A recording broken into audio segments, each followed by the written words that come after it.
जय श्री कृष्ण। मैं प्रियांशु। आज हम 84 वैष्णवों की वार्ता से नारायण दास कायस्थ जी के परिचय का सेकेंड पार्ट सुनेंगे। तो नारायण दास कायस्थ जी ये नित्य लीला में कुमारिका के सखी और इनका नाम है ब्रज विलासिनी लीला में। तब इनको कृष्णदास मेघन जी ने समझाया कि किसी बच्चे को इतना मत मारो, उनके ऊपर दया रखो। अगर वो कुछ नहीं सीख पा रहे तो भी नहीं सीख पा रहे, हर इंसान के पास एक जैसी बुद्धि नहीं होती। तब ये समझे नहीं, अपने अहंकार में ही थे और दूसरे दिन इतना मारा किसी बच्चे को कि वो मूर्छित हो गया। तब ये भागे डरे और आपशी के पास आपशी को ढूंढने लगे। सब लोगों से पूछ रहे वो कौन से आचार्य हैं जिन्होंने मायावाद का खंडन किया है और भक्ति मार्ग की स्थापना की है। तब सबसे ऐसे पूछ रहे थे और वहीं पे श्री कृष्णदास मेघन जी आपशी को बताया कि नारायण दास जी उन्हें दिखे और उन्होंने समझाया कि ऐसे मारो मत। तब आपशी ने बोला, अरे तुम डरो मत, अभी तुम्हें ढूंढता ढूंढता जल्दी से यहाँ पर आएगा। तब आपशी ने पूजा वगैरह करके एक बगीचे, सुंदर बगीचे में विश्राम कर रहे थे। तब कृष्णदास मेघन जी को उस बगीचे में नारायण दास जी ने देखा और उनके पैर पकड़ के बड़े रोने लगे। अब बोल रहे थे, आपने जो बोला था वो सही कहा था और वो बच्चा मर जाएगा, मेरी आप उससे बचा लो।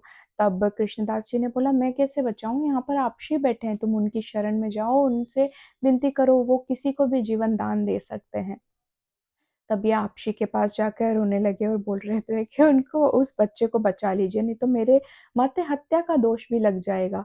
तब इस पर आपशी ने इनसे कहा कि हम उससे बचा भी लेंगे, तुम फिर से वही करोगे, फिर से वही वैसे ही उसे मारोगे। तब इन्होंने आपशी को बोला कि नहीं, मैं ऐसा नहीं करूंगा, सार आजीवन आपका गुलाम बन के, आपका सेवक बन के रहूंगा। तब आपशी ने बोला, अब तुम रोना बंद करो। और आपशी ने जाकर वहां जहां पर वो बच्चा मूर्छित पड़ा था उसके ऊपर अपने श्री हस्त से कुछ जल की बूंदे जब फेंकी, तब वो बच्चा ठीक हो गया। और फिर नारायण दास जी ने आपशी से बोला, महाराज कृपा करके मुझे अपनी शरण में लीजिए। तब आपशी ने इन पे कृपा करी, इन्हें बोला जाओ स्नान करके आओ, उनको नाम निवेदन किया, इनका ब्रह्म संबंध करवाया। और आपशी ने ना आज्ञा करी कि तुम अब अकेले मत रहो, तुम अब हमारे साथ में रहो। अगर तुम्हें हमने अभी अकेला छोड़ा तुम फिर से उस संग में लग जाओगे, फिर से तुम्हारी दुर्गति हो सकती है। तब ये आपशी के साथ ही रहते थे, आपशी की सेवा में रहते थे। और आपशी जब द्वारिका गए तब ये भी गए। फिर कुछ काल बाद आपशी ने इन्हें आज्ञा करी कि जाओ अब तुम अपने घर में जाके श्री ठाकुर जी की सेवा करो।